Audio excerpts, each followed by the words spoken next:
Namaste, everyone. Today,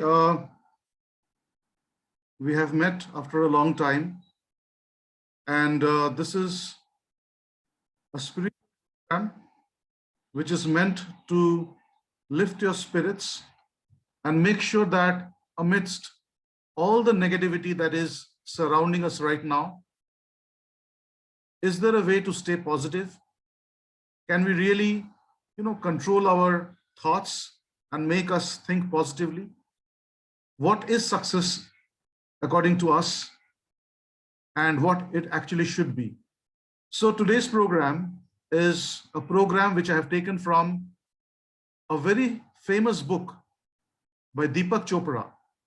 The name of the book is 7 Spiritual Laws of Success.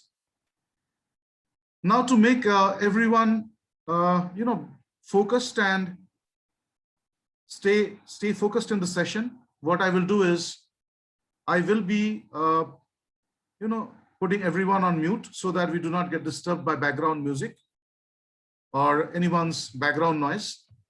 So let me just put everyone on mute and then I'll start the session. Okay. Once you have a question, you can put that in the chat box. And I'll lift the question from the chat box and try to answer your queries once we have covered the part. I'll try to cover the entire thing in just 1 hour.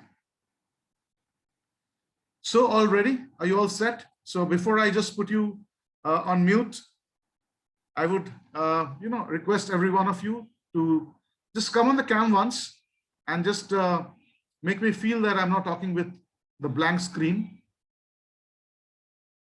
Yeah, good enough. And then we'll move to the PPT and then you can turn your cameras off. So I'll Namaste, sir. The faces. Namaste, sir. Namaste, namaste. Good evening, sir. Good evening, everyone. Namaste, Good sir. evening, sir. Namaste, everyone. Good evening, sir. Yeah, good evening. So request to all the participants to come on the camera just for once, and then you go back to your hideout. I've got 3 pages. Page 2, people like... Good evening, sir. Just to check whether students are there or not. Yeah, in a way. Actually, that gives me the energy to go forward, like when I see the live faces really transmit a lot of energy. And when I see blank names, iPhone written on that or some name written, I really wonder if people are there behind the screen or they're busy somewhere cooking food and just it's on. Right, so I won't delay any further. What I'll do is I'll start with my screen sharing, which will be enabling you to understand the things better. So this is the book that I was referring to, 7 Spiritual Laws of Success.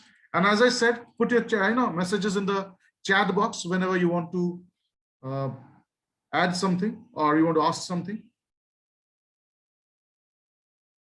Now, just before I start, let me just check your fingers are moving or not. How many of you have read the book? If you have read the book, type read in the chat box and let me know that you have read it.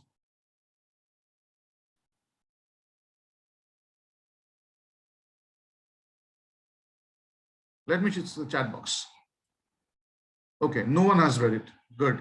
Only one. Indrani Guha says read. Okay, fine. Irrespective of the book we have read or not, this book is something that you can read over and over. And every time you read, you interpret that in a whole new way, right? So I'll just check if my recording is in progress. Yes, it is. I'll be sharing this on YouTube as well. So the first thing is, what is success? That we need to understand.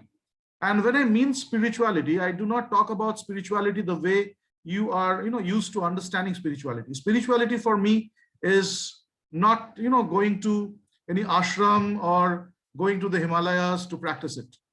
Spirituality is something that you should be able to practice right from your home, right now where you are, and wherever you go, whatever you do, spirituality should be the basis of everything that you do in your life or whatever you think. So it is not a separate concept altogether, which you need to do or practice after your, your days of work or active days are gone, you are retiring. Spirituality is not for that. Spirituality is for people who are super active, very, very active. Spirituality is for them in particular. So what is laws of success? What is success according to you? So continued expansion of happiness and realization of worthy goals. So you should have worthy goals. A continued expansion of your happiness is success. And achieving your worthy goals. What is achieving worthy goals? You need to set your goals. What is worthy and what is not worthy, that understanding you will come to later on. But understanding this thing very clearly, that happiness is, or success is, an expansion of your happiness. Ability to fulfill our desires effortlessly. So when your desires are fulfilled, and that too effortlessly, we say that is success, right? So if you are struggling too much to get what you want, that is success as well. I'm not denying the fact that if you struggle and you get what you reach, what you are supposed to, that's also success. But when you are effortlessly getting what you are desiring, what you want to fulfill, your desires, these things, if you get effortlessly, that is success. Spiritually, success is our ability to co-create with the universe efficiently and without effort. So, co-create with the universe. So the universe is always busy creating something, right? We know that 3 laws of universe are there: creation, the destruction, and the maintenance. So the law of universe is such that it will create new things. And you are an instrument that can be a part of that creation as well. So when you co-create with the universe efficiently, what happens? You taste success. So success is something when you co-create with the universe. You don't need to go against the forces of nature, against the forces of universe. You co-create along with the universe. It is effortless, it is efficient, and then you taste what is success in real sense. Source of all achievements is, the ancient sages of India believed that spirit lies at the source of all achievement in life. Spirit is defined as pure potentiality, which is unmanifest consciousness. So if you and me try to understand who are you and who am I, I'm not going into the depth of that discussion because I have covered that in a few talks that I had, in the last few months, that who you really are. Is this body that it's you, or it's the mind that you are? It's not that. You are neither the body, you are not the mind. You are nothing but pure consciousness, the pure awareness. You are someone who is right now happening. So existence is not about the past or about the future. Existence is all about being here and right now. So being here and right now, if you relish every moment that is happening to you right now, every breath that you take, that is pure joy, pure happiness, bliss. Because there is nothing more in your control than the present. So you are nothing but an unmanifest consciousness. Our desires are manifestations of unmanifest consciousness. So whatever that comes to us, our minds, the desires, the wills, the wishes, all these are manifestations of the unmanifest consciousness, because the consciousness cannot be manifested. The consciousness is existent, but it's like electricity, you cannot catch hold of it. You cannot touch it. It does not have a body. So when you are pure consciousness, the consciousness is unmanifest. The desires and your wishes are manifested through your thoughts, through your mind. So that is nothing but manifestations of the unmanifest consciousness. By practicing, the 7 spiritual laws align us with nature's intelligence, and our desires are easily fulfilled. So these 7 spiritual laws of success that I'm going to talk about, if you align yourself with these laws of nature, then what will happen? Your desires will get fulfilled easily, effortlessly, efficiently. So this is the very special thing about these 7 spiritual laws of success. And once you know these spiritual laws of success, you are enlightened to a great extent. It's not about just understanding at the level of the intellect. When you really understand that and assimilate that, imbibe that, and practice that, then comes your true realization. There is a difference between understanding and realizing. So you understand, or we understand many things, but unless and until we truly realize, we do not bring it in our lives. So now it depends on you after this 1-hour session, whether you're going to, bring in these practices in your real life and experience what life holds for you, experience real success in your life, or you just want to understand that in the level of the intellect, try to analyze it, criticize it, and forget it. It all depends on you, right? So let's come to the first law of success. It is called the law of pure potentiality. The law of pure potentiality. What is that? It is said that we exist in a state of pure potentiality or pure consciousness, which is the field of infinite creativity and all possibilities. Knowing who we really are gives us the ability to fulfill any dream we have. When we are in harmony with nature, we create a bond between our desires and the power to materialize these desires. Now understand the first para that I just read out for you. We exist in a state of pure potentiality or pure consciousness, which is the field of infinite creativity and all possibilities. So who you are a bundle of possibility. You are a bundle of potentiality. So when you are born in the world, you have come with a gift. You have come with a gift, and that gift was there in your folded fists. The folded fist that you have, every child is born with a folded fist. You'll never see a child born with open fist. But when human beings die, they die with open fist. Why? Because whatever they brought to the earth, to the world, the gift of God, before going away from the world, it's your responsibility to open your hands and give it to the rest of the world. So you are nothing but a potentiality. You are capable of doing the impossible. You are capable of doing everything in the world and anything in the world. Now, when you understand who you really are, then you will be able to understand your potentiality. The moment you understand that, I am just the small being that I see myself as, I'm just a teacher or a school principal or a school coordinator. I have my own limitations. I was not able to get success the way I wanted, or I could not achieve all the things in life that I wanted. I am a person with limitations. The moment you think about these things, your thoughts limit you. And when thoughts limit you, it's mainly because you are restricting to the fact that who you really are. The moment you identify yourself with this body, the moment you identify yourself with all the adjectives that people around you gave you, you stop realizing who you really are. You become what others made you. You become what you think you are, right? So understand this thing, that if you think who you really are, think a little bit more. Think a little bit beyond your body and mind.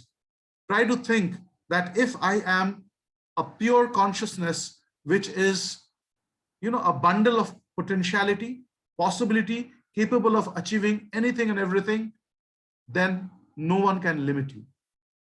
whatever we call ourselves, it's all about limiting our identity. For example, if I call myself, I am Swarup Dutta, I'm limiting my identity to Swarup Dutta. The moment I call myself, I am a school principal, I'm limiting all my identities to being a school principal. But there are other identities that I have, right? I'm a father, I'm a husband, I'm a friend to someone. So I'm a son to someone. So all these identities I am restricting when I say that I am a school principal.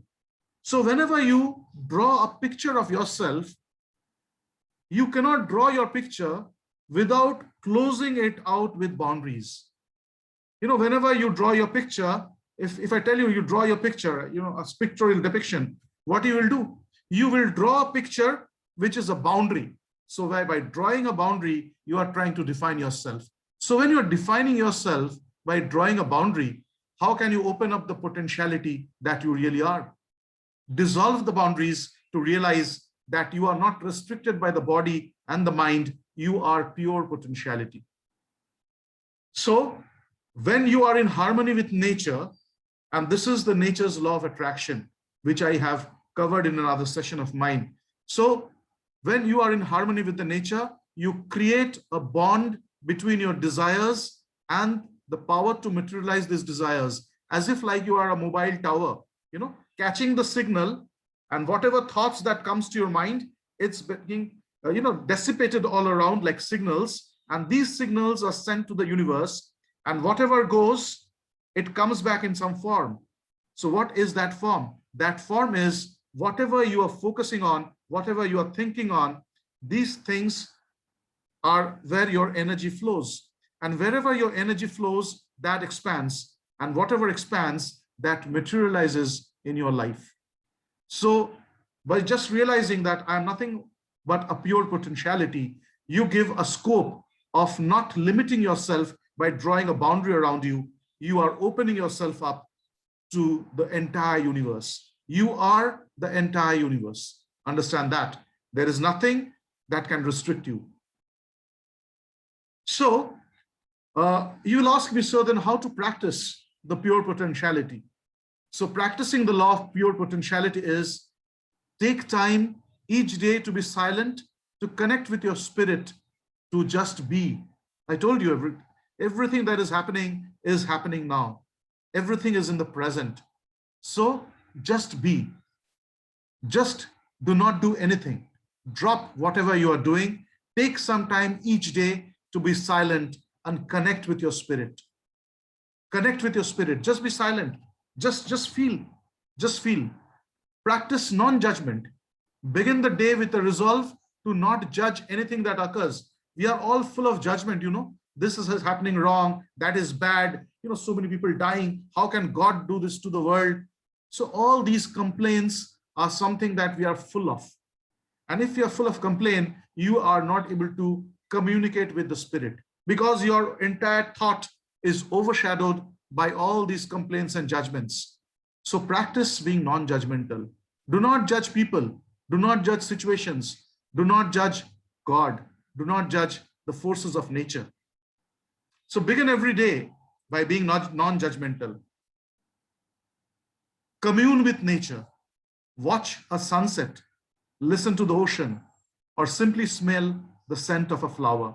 When was the last time you actually, went up on your terrace and kept looking at the star-studded sky for at least 15 to 20 minutes? When was the last time that you watched the moon? The different shapes of the moon, the crescent moon or the full moon. When was the last time that this happened? So keep that in mind, you have to give some time every day to look at nature. Wake up in the morning and just look outside your window. What's happening? The trees, the leaves, the birds chirping, whatever you see. So when you do that, and don't be judgmental about it, whatever you see, whatever is happening, just absorb it. Just absorb it. Whenever you're in absorbing mood, your thought is non-judgmental. You are communicating with the nature. And when you're communicating with the nature, it's not the outside that you're communicating with.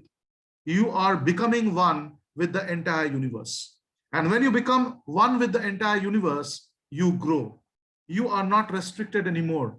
You can experience that pure potentiality that you are. So by with the nature, by being with the nature, by talking to the nature, being silent in the nature, receiving everything that is happening around you in a non-judgmental way, you are becoming one with the nature. And when you become one with something, then what happens? The nature and the universe is huge, unlimited, right? So you become a part of that unlimited. And when you become the part of that unlimited, you experience what true power is. For example, if you're existing alone, that's one way to look at it. Now you go and mix with a group of 1,000 people, 1,000 people thinking the same way, planning the same way, having a common goal. You feel empowered, don't you? You feel that I have a team of 1,000 people with me. The same phenomenon happens when you become one with the nature. You become one with the nature, you experience yourself as that tremendous force of the universe. You become that tremendous possibility which can do anything and everything. And then what happens? You can really understand that you are pure potentiality. But unfortunately, many people do not have the time for that, They cannot sit in one place and even think for some time. They do not want to listen to the birds. They do not want to spend some time doing nothing. They are so busy doing something or the other that they have forgotten that non-doing is a state of life. And this non-doing is a state of life which can really make you understand and make your life meaningful. It can give you that tremendous power which we are talking about, the pure potentiality. Now we come to the second law of success, the law of giving and receiving. Now, as I told you, I will be covering this entire thing in 1 hour. Every law can go on for days and hours. I can keep explaining every law, for an entire day. Even then the time is less, but I'll try to respect the time limit that we have and try to cover all the 7 laws in this 1 hour and then give you some time to, ask questions. So the second law is the law of giving and receiving. Now understand in this thing very clearly, everything in the universe operates through dynamic exchange. Giving and taking are different aspects of the flow of energy in the universe. If we stop the flow of energy, we interfere with nature's intelligence. If we want love, learn to give love. If we want material affluence, help others to become materially affluent. By our willingness to give that which we seek, we keep the abundance of the universe circulating in our life. Now just understand what this means. The entire world is operating by the concept of giving and receiving. If you don't give, you will not receive. It's a law which says every action has an equal and opposite reaction. So whatever you give, you receive. You give respect, you receive respect. You give love, you receive love. You give hatred, you receive hatred. So that is the way the world operates.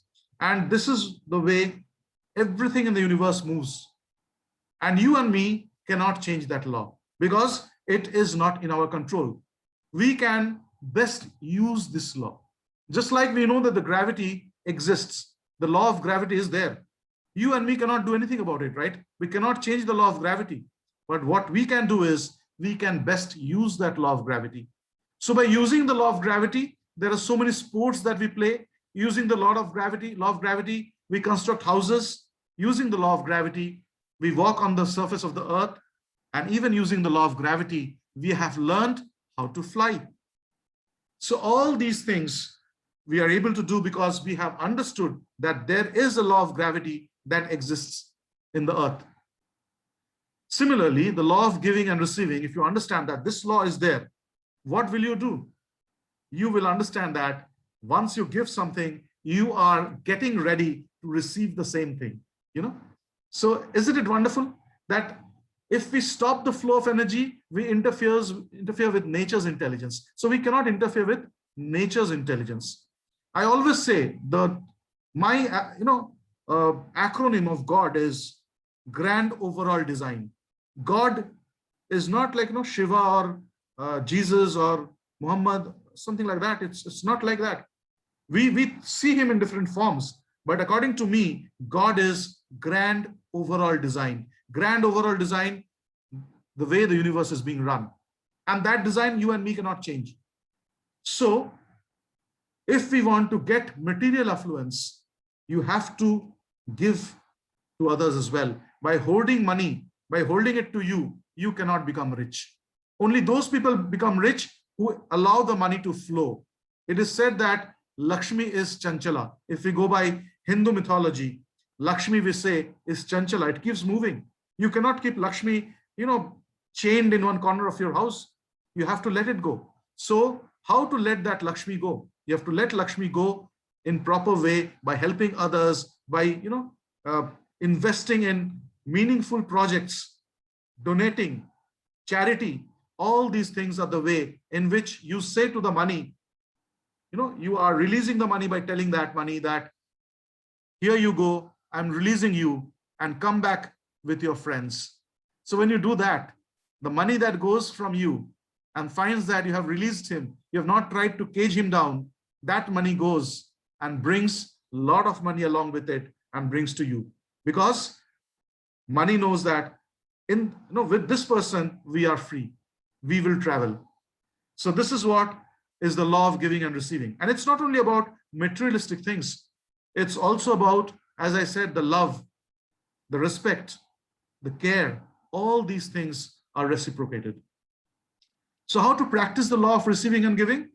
Give a gift to everyone you encounter, be it a compliment, a flower, or a prayer. Just give something. It's not important that you give money all the time. It can be a compliment.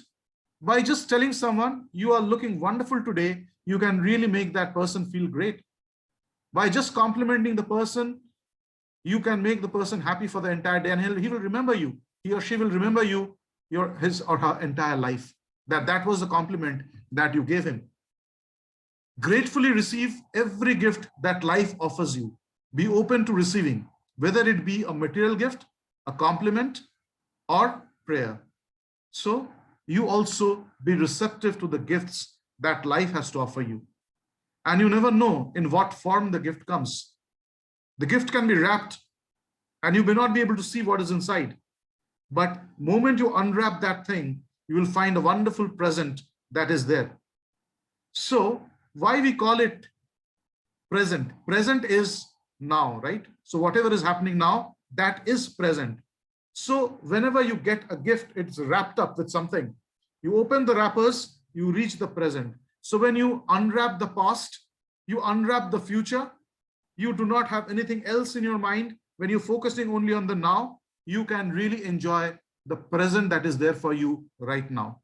Otherwise, if you're too caught up in the wrapper, that is the past or the present or the future, then you are not focusing on the present. You are engaged with the wrapper. So do not be like that child who is busy with the wrapper and is not opening the wrapper to find out what gift lies inside. So as I said, the present can come wrapped in the package of past, which may be not a good experience, something that you thought on the future. All these things I would recommend. Do not get caught in that. So be open to receiving the gift.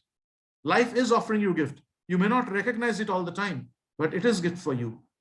Silently wish everyone you meet happiness, joy, and laughter.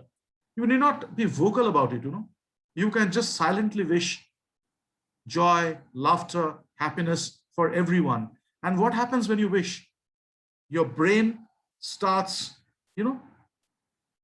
transmitting the positive thoughts all around. And I told you that whatever goes comes back. So whenever you dissipate or emanate positive energy, positive thoughts, positive wishes, it will be coming back to you as well. So practicing the law of giving and receiving is very, very important. Give openly, give wholeheartedly, and be ready to receive wholeheartedly as well. That is what the gift is. Life is offering you gift all the time. And that gift is not in the past. That gift is not in the future. It is in the now. And that is why now is also called a gift or present. Keep that in mind. Third law, the law of cause and effect. So as you sow, so you reap. The law of karma, irrespective of what religion it is, Hinduism, Islam, Christianity, anything, Sikhism, you are bound by the law of karma. Every religion believes the law of karma. So what you sow is what you reap. If you want happiness, sow the seeds of happiness. This law of karma implies conscious choice making. When we choose actions that bring happiness and success to others, the fruit of our karma is happiness and success. So it depends on what we really choose. Grand overall design, whatever is happening is according to a plan, I told you, right? So is there something that is really in our control? Is there something that we can modify? Because everything, if it is happening as per the divine wish, grand overall design or God's wish, then do we really have a role to play? Do we really need to do something to make changes in that? Or whatever is happening, we can just blame on God that this is happening to me and this is God to be blamed, because whatever he's doing, it's his plan. I cannot change it. But there is one thing that is being, you are capable of changing. That is the choice that you make right now. So every time you stand at the junction of something, you are given 2 or 3 choices. What you choose is your karma, and whatever you choose, based on that, you will get the effect. So the law of cause and effect is nothing but the choices that you make and the consequences of those choices. So if you chose during the lockdown to sit idle at your home and just despair, cry over things that is happening and be negative, you're going to get the result of that as well. But if you stay positive during this time, you try to be active, you try to be an active contributor, you will get the benefit of that as well. So irrespective of the fact, what exactly is your choice, you will get the benefit accordingly. So how to practice the law of cause and effect? Witness the choices you make in every moment. Be fully conscious of the present. So people who live in the past and the future, they cannot make right choices, because they are so busy with the experiences of the past that they forget that the present comes with a new look every time and with new possibilities. And if you turn down that possibility, if you do not make that choice, that choice may not come to you again. If you read Mahabharata, Arjuna and Karna, they were both valiant warriors. But you know what went wrong with Karna and what went right with Arjuna? It's only one thing, the choice that they made. Arjuna chose Krishna and Karna chose Duryodhana. So when Karna chose Duryodhana, he made a wrong choice. And as a consequence, whatever happened after that, we all know. And because Arjuna chose Krishna, he also got the benefits of his right choice. So witness the choice that you make in every moment. Every moment will give you that time to choose, to make a decision. And if you do not make that decision, then you will be subject to that consequence of a non-choice or a wrong choice. When you make a choice, ask yourself, what are the consequences of this choice? And will this choice bring happiness to everybody? Now, how to decide your choice is a right choice or a wrong choice? Now, understand this thing very clearly. Whatever you choose, and if it gives happiness to only you and no one else, it's probably a wrong choice.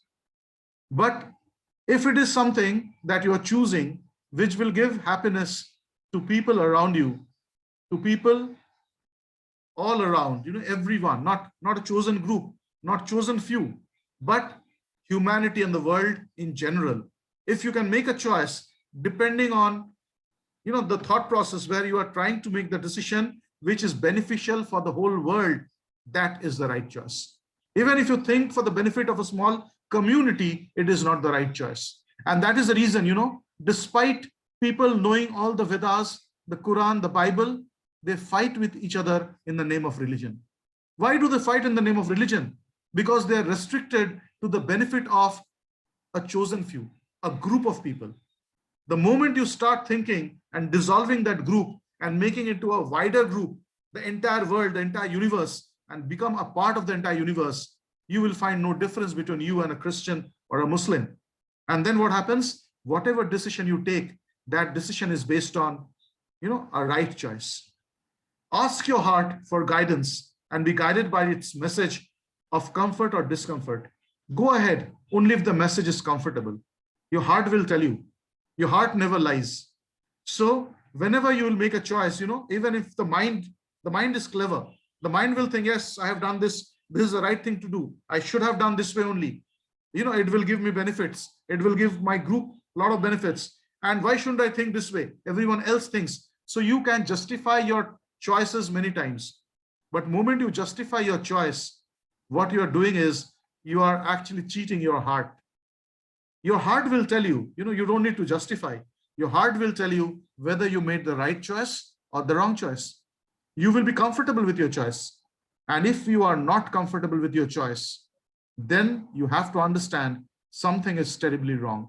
Something is terribly wrong in the choices that you make, and change that. The fourth law is the law of least effort. Now you see, the sun shines every morning. It rises and sets. The stream flows. The breeze moves. Everything happens in the nature effortlessly.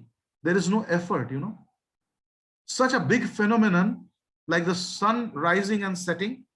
In other words, the earth rotating and revolving. The entire universe is in motion. Everything is happening effortlessly. No one really has to struggle to make this happen, right? The breeze that flows, the bird that chirps, everything is so effortless.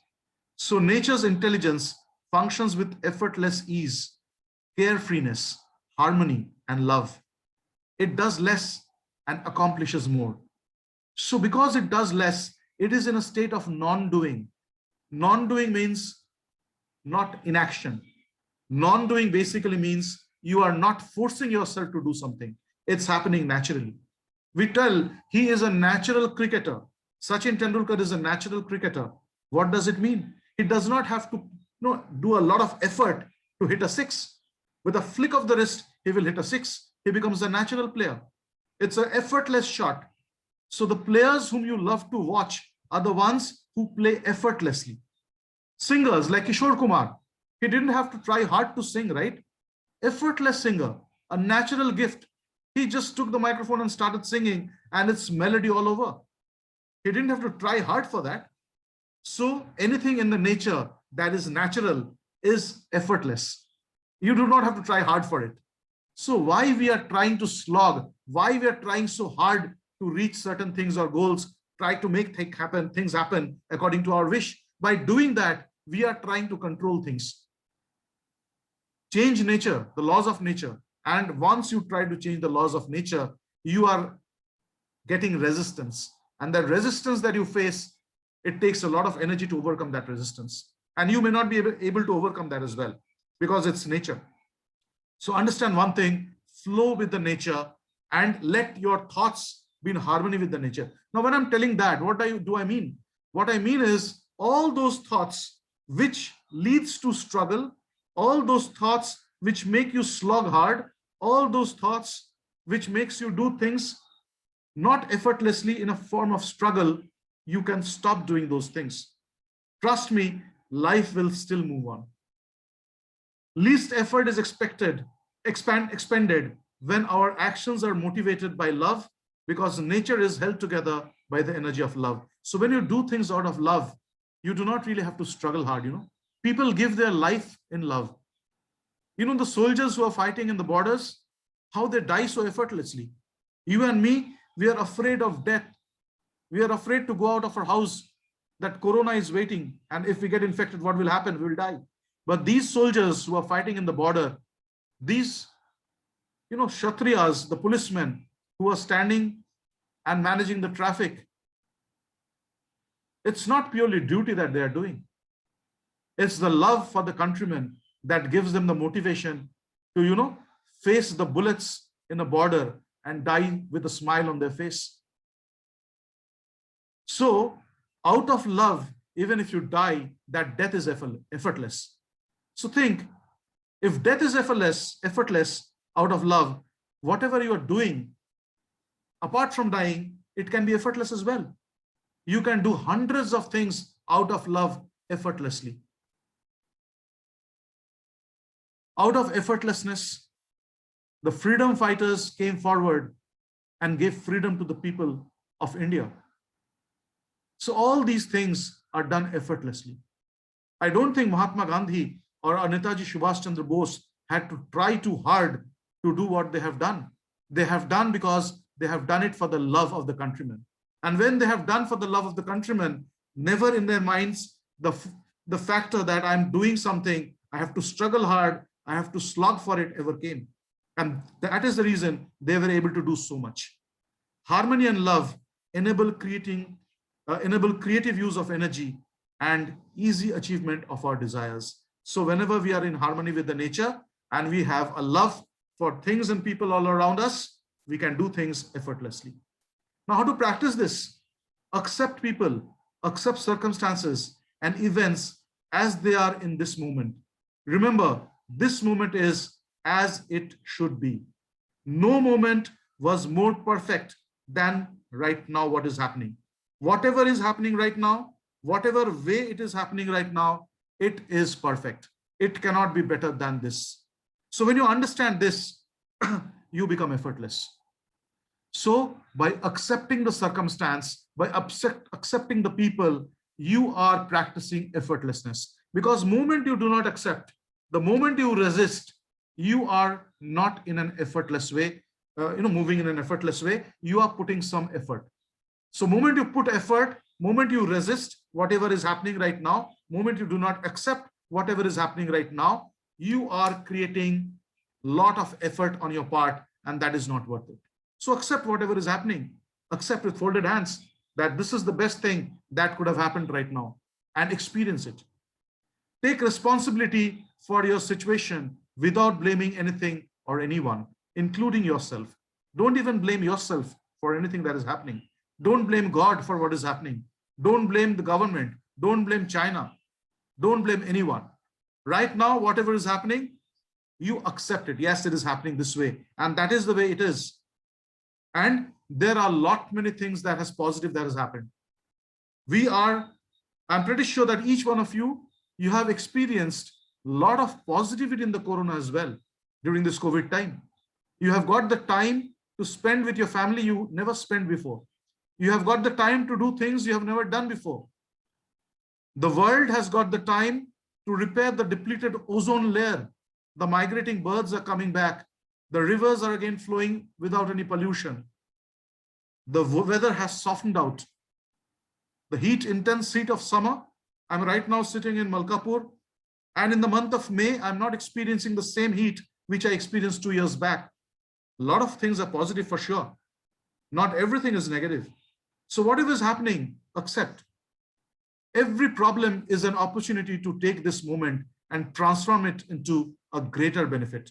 So if you accept whatever is happening right now, you are thankful to whatever is happening right now, you say, it's fine, you can go ahead and out of the love that you have for people, co-create with the nature, co-create a lot of things. During this lockdown, people have become entrepreneurs, people have become authors, people have become, they have started doing or chase a passion that they never thought of. Relinquish the need to defend your point of view and be open to all points of view. That's the problem. We always try to be right. We always want to win. But understand one thing, you get nothing out of winning. Your ego gets satisfied, but ego, what's that? It's not going to help you in any way, right? The moment you realize that you are nothing but a big zero, you are a big zero. Now I'm giving this thing entirely opposite to what I said. I said you are unlimited potentiality, right? Unlimited potential. At the same time, I'm telling you are a zero, and zero is an unlimited potential as well. You put zero next to anything, any figure, it gives a lot of weightage to that figure. So convert yourself to that zero, which can convert and give meaning to whatever it attaches to. A zero is such a figure that whatever you attach it with, whatever number you attach it with, it will amplify that figure. You attach it with the 5 is there, you put 0, it becomes 50. Put another 0, it becomes 500. So similarly, if you are a zero, you attach yourself with a cause, you give meaning to the cause. But the moment you think that, yes, I am one, so you cannot be unlimited in your nature, and you are limiting yourself, you are defining yourself, restricting yourself if you think that I am so and so. So if you think I am so and so, I'm my qualification, I'm my designation, I'm my, the monetary bank balance that I have, what you're doing is you are restricting your potentiality. So to practice the least effort, understand and be a zero. Be like that water. The water is something, you put a hand inside, it will easily go inside. You put that water in any cup, it will take the shape of the cup. But that water, when it is in full force, it can wash away dynasties and civilizations. So be like that water, unlimited potential. And the same water, which if harnessed properly, can give, give a lot of positivity, like electricity can be produced. And that electricity can give, the benefit to so many people. Now the fifth law, the law of intention and desire. Intention is desire without attachment to the outcome.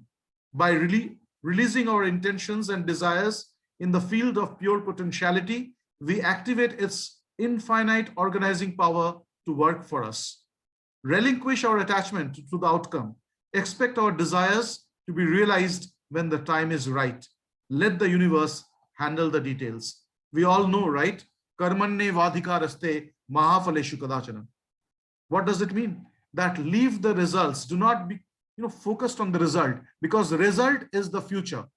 And whatever you are doing, your action is the present. So if you want to really experience the power of now, be in now. Be in whatever you're doing right now. Focus on that. Do without the thought of getting what you are expecting. This is called nishkama karma. Whenever you do nishkama karma, that karma gives you the highest result. The moment you do sakama karma, I want this, so I am doing this, then what happens? Your karma will not fetch you the results. It will not fetch you the results the way it will fetch you the result if you do it in a nishkama way. Result will be there for your karma anyway. But if you do nishkama karma, you do it for the benefit of people all around, benefit of humanity, benefit of the whole world, the whole universe. That karma will come back to you, and you will be getting whatever you desire. Because your desires will not be selfish desires anymore. Your desires and intentions will be intentions for the entire world. And when you do that, the nature reciprocates, the nature comes with you, the nature co-creates with you to create that wonderful world. So 5 steps in the law of intention and desire. The first one, you can harness the power of intention to fulfill your desire and dreams through the following 5 steps. The first one, center yourself in the silent space between thoughts, state of being. Different 2 thoughts are there. So silence yourself between 2 thoughts. It's a practice. You will not get it in the first go, but try to find out that small gap that exists between 2 consecutive thoughts that comes to your mind, that blankness, that emptiness. Try to be in that emptiness. And when you are in that emptiness, you are practicing the law of intention and desire. Second, release your intention and desires within the expectation that they will bloom when the season is right. So you leave it to the nature that, whatever you are desiring, whatever is your intention, that will come to light whenever the time is right. The right moment will make the right things happen. Have that faith. Be like that child who, asks for a chocolate from his father by holding the father's hand. And the child asks for the chocolate and chocolate and chocolate and does not know if the father has the money or not, or whether the father is going to, is going somewhere else or not, whatever he's thinking. He just asks that I want a chocolate, focused on that. So when you ask for a chocolate repeatedly, and you have that faith that my father will give it to me, that means whatever your desire is, you feel that the God will give it to you. You have that absolute faith on God, and you give everything to God in that way, that you trust him. God is going to give it back to you. You need not feel logical.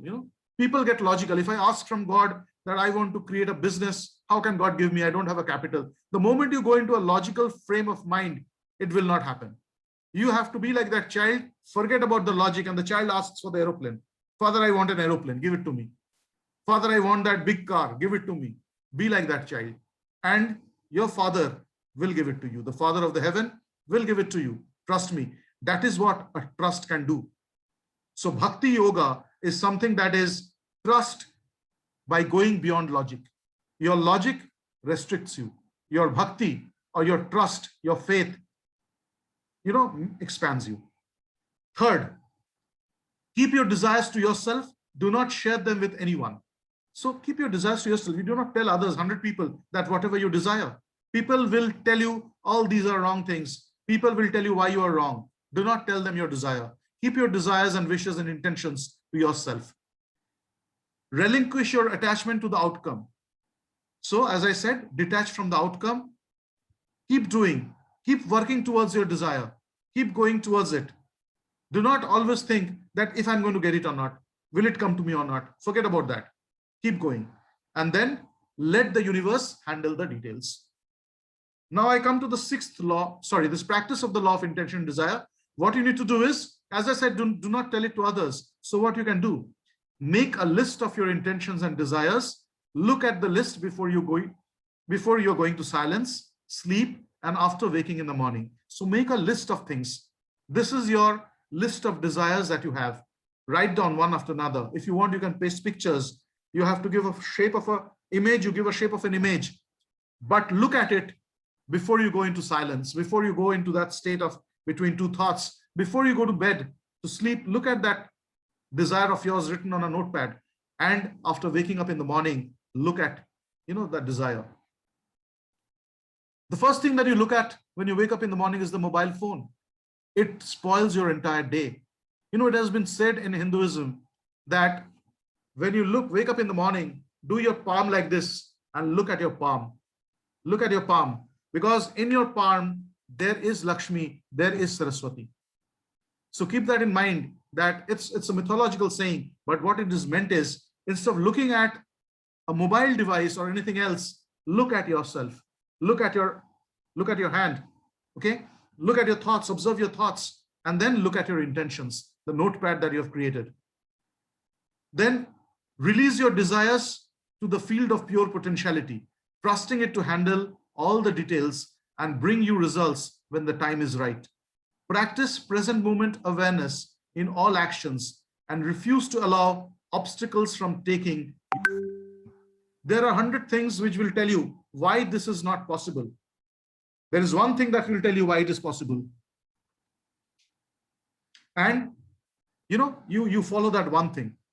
One thing why it is possible, follow that. Do not listen to the 100 things why that is telling why it is not possible. So your desires, your intentions, the intention of doing benefit for the entire universe, listen to it, believe in it, look at it periodically, every day. And then what happens? Nature gives that back to you as well. Sixth law is the law of detachment. Look at this person, there was this Chipko Andolan where people used to go and hold a tree and get attached to it. And this is what we really do, We get attached to things like this and we say the tree is not leaving us. But the fact is we are holding the tree like this. So whatever we do, we think that without us, things will not move. Without me, my house will not move. Without me, my school will not move. We are just big fools if we think that way. Without us, everything will move the way it is moving right now.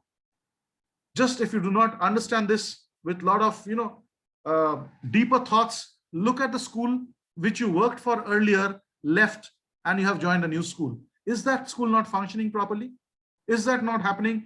Everything is happening properly over there. Is there something stopped over there? No. Or you look at a family where someone has, passed away, the father or the mother. Aren't things happening in that family? Has that family stopped? Has that family stopped living? There is something like this, we say that moving on, everything has to move on. But what we do is we stop this moving on. We stop moving on by holding and clinging on to things. clinging onto our job, our roles, our everyday practices. We do not even give us the time to think who we really are. We do not give the time to practice these 7 laws of spirituality. Go into that state of being and realizing absolute potentiality.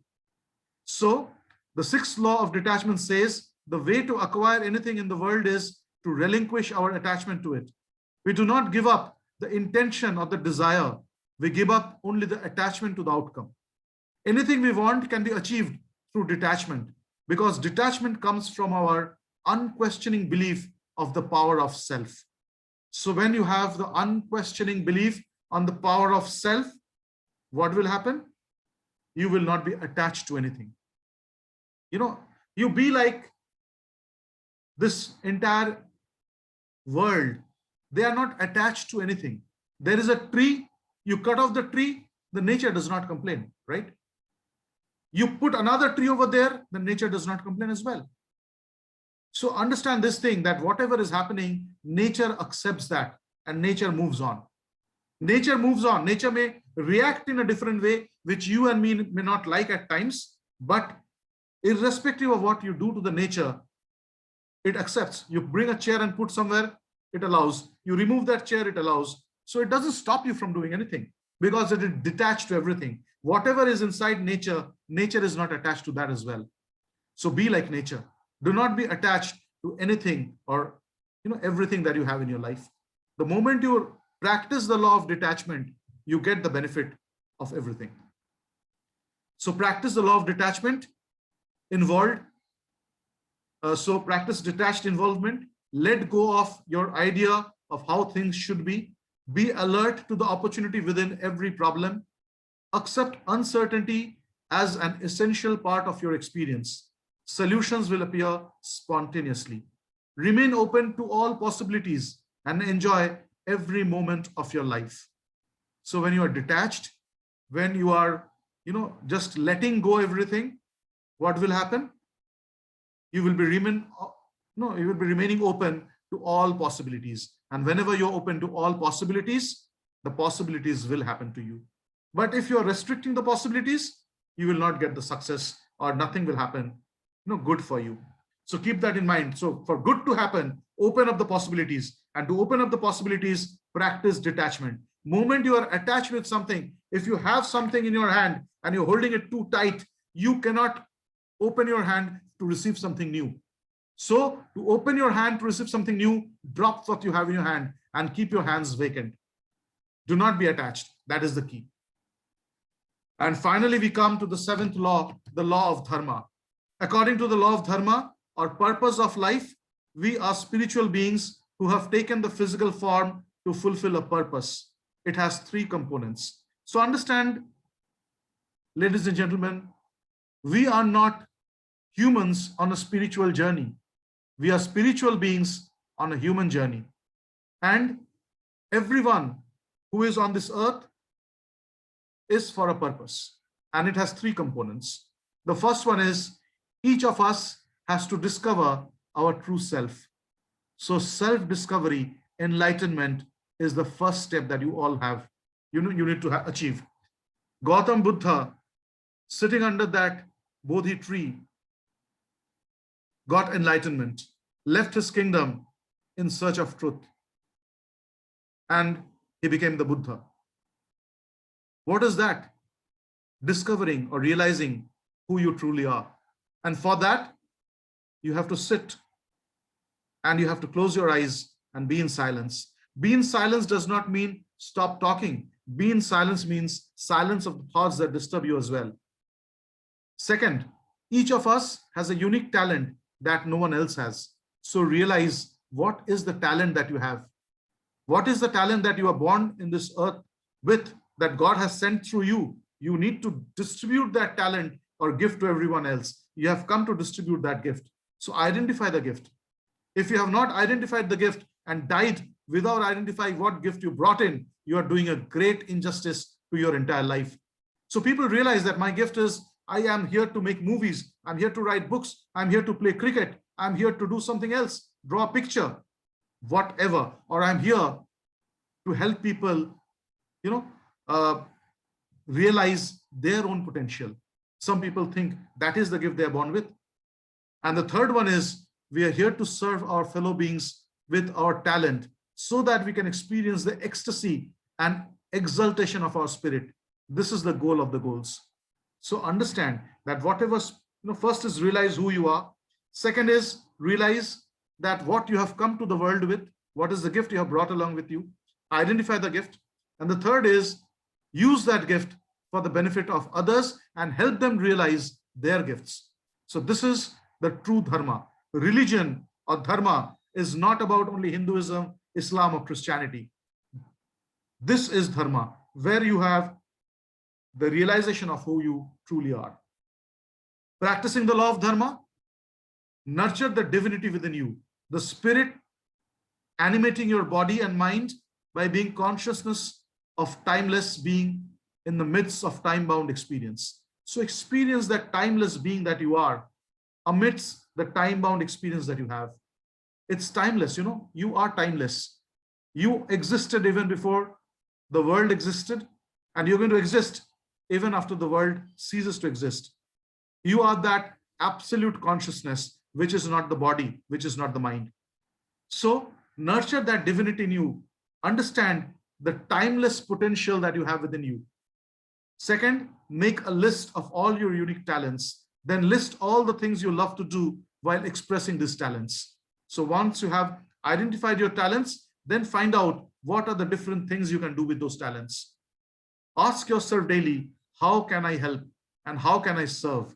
Let your actions be according to the answers. Serve your fellow human being with love. Now, there is a difference between, a person. I'm just taking 4 to 5 minutes more, and then after that, I'll end it, right? So stay tuned for this because I'm telling something very, very important. Now, there is a difference between a spiritual being and a non-spiritual being. Do you know what it is?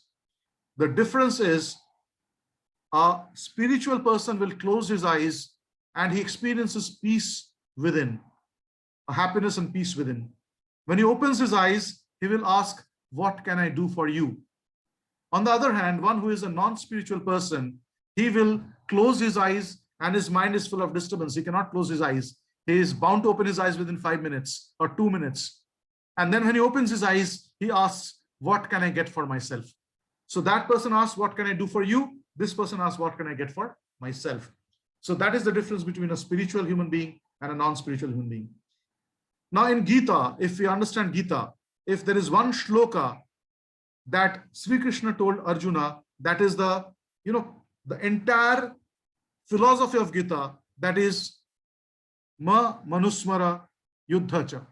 What does it mean? Because when Arjuna said that I will not fight anymore, Krishna gave him the knowledge of everything. He made him enlightened.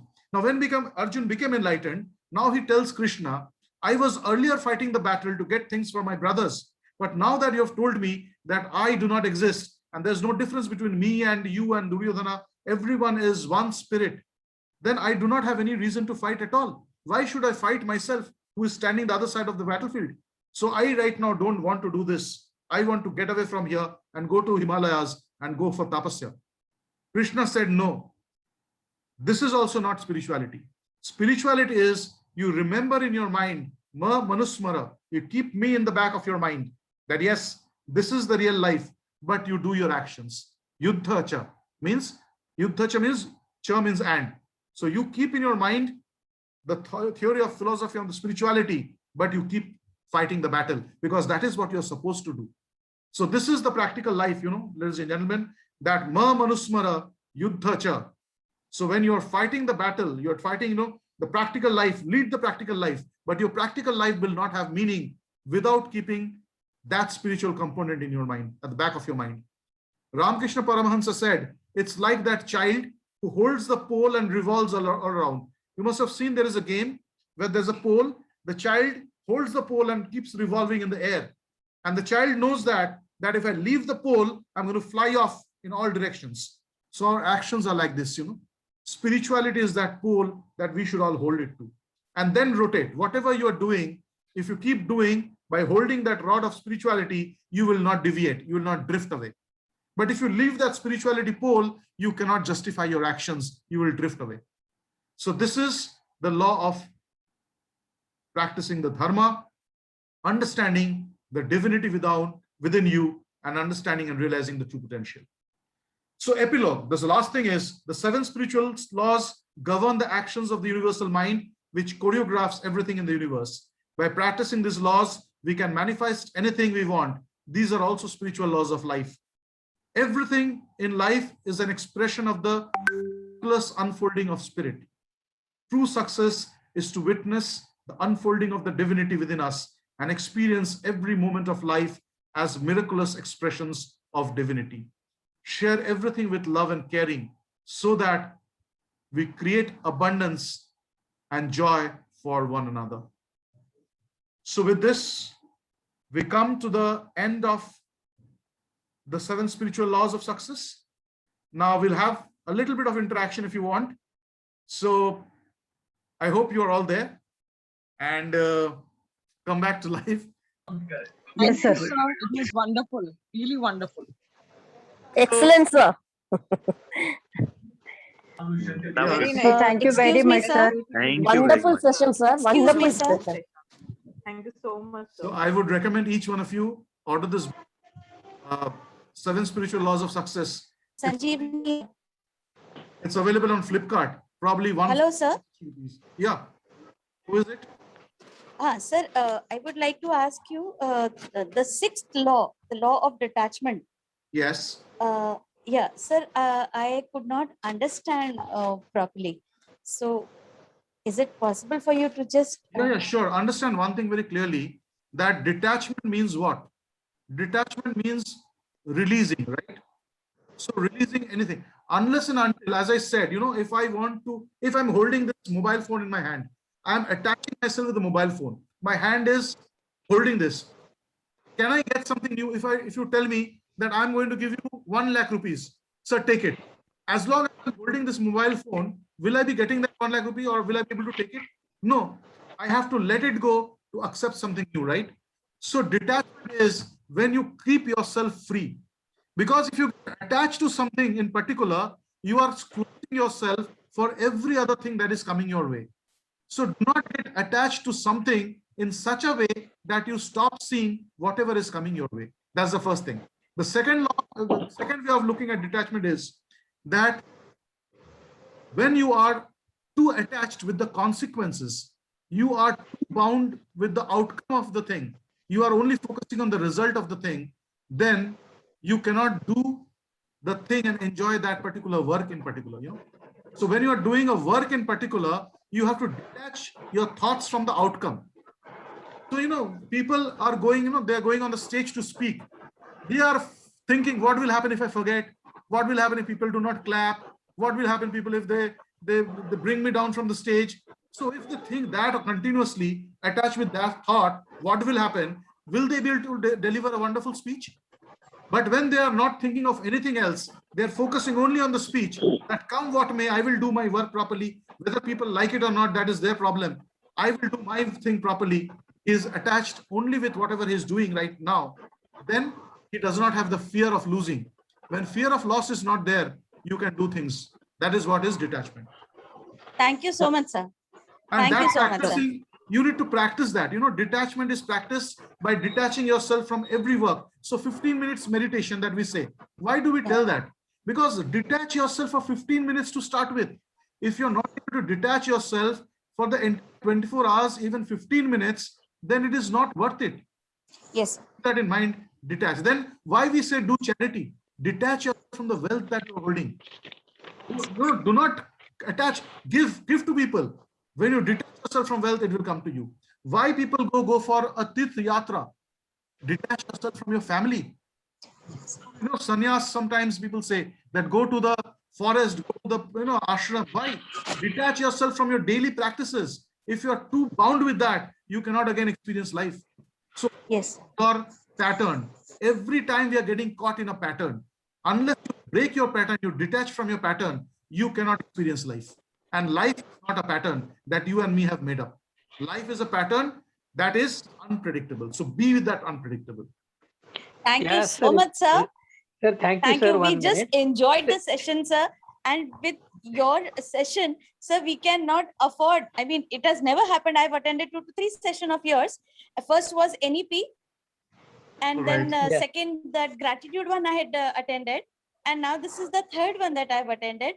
So it is so captivating, fully engrossed. Excellent, sir. And so many new things we have learned, sir. Thank you so much, sir. It was Thank you so really much. excellent. And yes, So we will definitely practice, we will sir, look for your efforts. So forward, much sir. you have taken. Thank you so much, sir. Sir, we look forward such type of a webinars in future also, sir. So Absolutely. we are, sir, just a minute to keep our life balanced, sir. We need such type of the webinars. Since we were busy in preparing the result, sir, so we were attending some few webinars pertaining to our subject. So this is something Right. out of that one. So it is really pertaining to our life also, sir. Absolutely. This is the time, to pause and observe as well. We were moving in a fast flow. Stop, take a breath, And and look at yourself. and as you told, sir, this pandemic also, it taught me so many things, sir. It is a positive impact on my life also, sir. I got so many times and I discovered myself putting some effort in writing few articles or few poems also, which I never did in my life, sir. Wonderful, wonderful. Since I'm a math teacher, I was away from these poetics for till now. I wrote around 10 to 15 poems, sir, in Marathi language and English, sir. Excellent, excellent. Yeah. Hello, sir. Yeah, Hello, hello. sir. Yes, who is Myself, this? Priya Bansali, sir. Yeah, Priya ma'am, tell me. Sir, first of all, I would like to thank you so much. That was very motivational session. This is my second session. I'm going to carry many things of this session that you have told us here. But one thing I'm going to start from tomorrow only, sir, the example that you gave, that the ancient time, according to our Hindu mythologies and all, whenever we get up in the morning, just now the scenario is we used to see the mobile only, the first thing in our hand. So this is very good, sir. I will just share that my father, mother, even the mother-in-law mine, she does the same thing, whatever you have told. That they don't see the mobile. They just see the palms of the hands and they start the day like that. So I am going to start with this from tomorrow itself only. This was I'll really tell you one more thing, motivational. ma'am. There is a Yes, video sir. on my YouTube channel. It's called Yes, sir. Gratitude. You can even Okay. Google it up. Lotus Gratitude by Dr. Swarup Dutta. Okay, sir. See, there is a practice that I've told. Gratitude in the morning and the evening. You can do that as well. It's a wonderful practice for the morning activity. The Lotus of Yes, sir. Gratitude by Dr. Swarup Dutta. You search it. Yes, sir. You'll get it. Yes, sir. Thank you, sir, so much. so much. Thank you, sir, so much. Thank you, sir. Thank you. All right, Thank you, everyone. sir. So it was nice Yes, being with sir. you. Yes. Thank you Yes, once sir. again. Thank you. Thank you once again, sir. Thank you, everyone. And I'll be putting this in the YouTube. You can share this video with your loved ones and make them subscribe the channel, because I put a lot of videos in the channel from time to time.